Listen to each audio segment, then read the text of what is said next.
Hello, my name's Nonso Anozie, and I play Renfield in Dracula. It's very different. Bram Stoker's version of Dracula, Renfield, is insane and eating bugs, and is kind of from a lunatic asylum.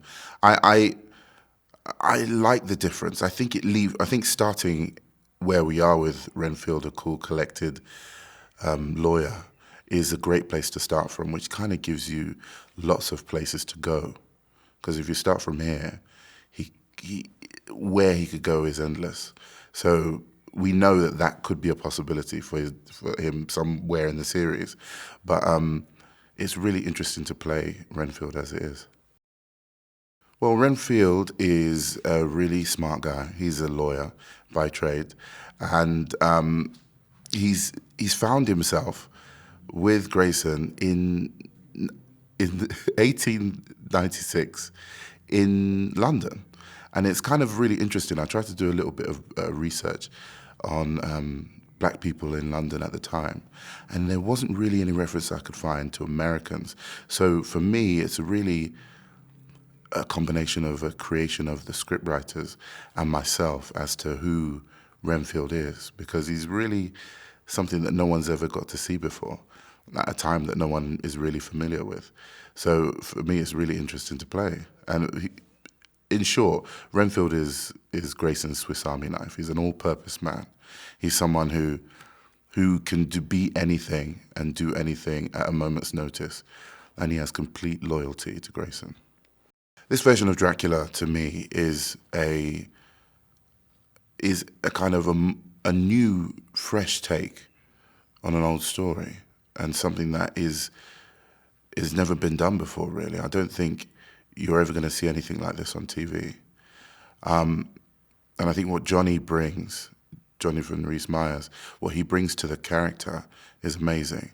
And it's such a, he's still quite a young actor, and the research, the dedication, the work that has gone into the part, I believe he's the only person that could have played him. The dynamic between Vlad, Grayson, and Renfield is one of a coexistence. I think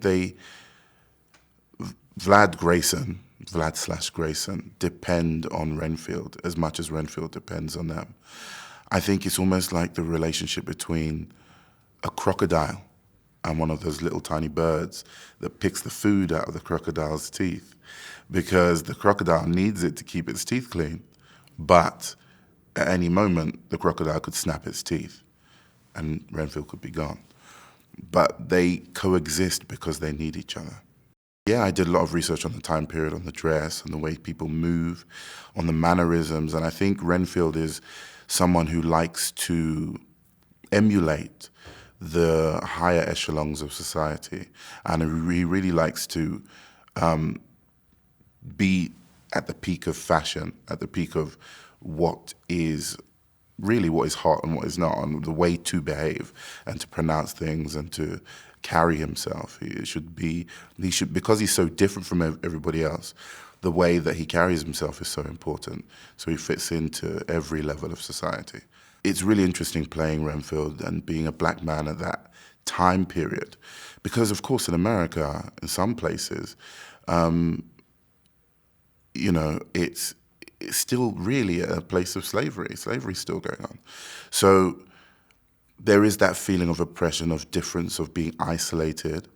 And I would hope that I'm playing Renfield in a way that shows that he's aware of how different he is, but he's not prepared to diminish himself for anybody.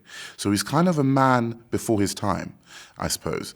And, before any civil rights movement, before knowledge of, black power movements, he is a man, I suppose he's the original black power movement, because he has a knowledge of self and an acceptance of himself that would probably be quite rare at the time. Because of his accent, it always gives me a good key into him as a character, and I'm always constantly thinking about his culture, where he comes from, and his roots. So it's a great way into a character. Well, we're in the industrial age in Britain, the time in Britain where people are making their marks and they are building the country. People are from ironworks to import and export. And Grayson has come along and wants to, as a rich American businessman, and wants to be part of that, not only be part of it, but take it over. And that's the way that he's going to attack the Ordo Draco. The Ordo Draco are a very powerful, mysterious entity in the show. And they're people who have persecuted Grayson for a long time. And he's been after a means to counteract their power for a long time. And he's worked out that he can go after them through their purse rather than trying to pick them off one by one. So he's decided to disguise himself as Grayson and come into London and take over people's businesses and their sources of income, so the Ordo Draco starts to die from the inside rather than from attacking it from the outside.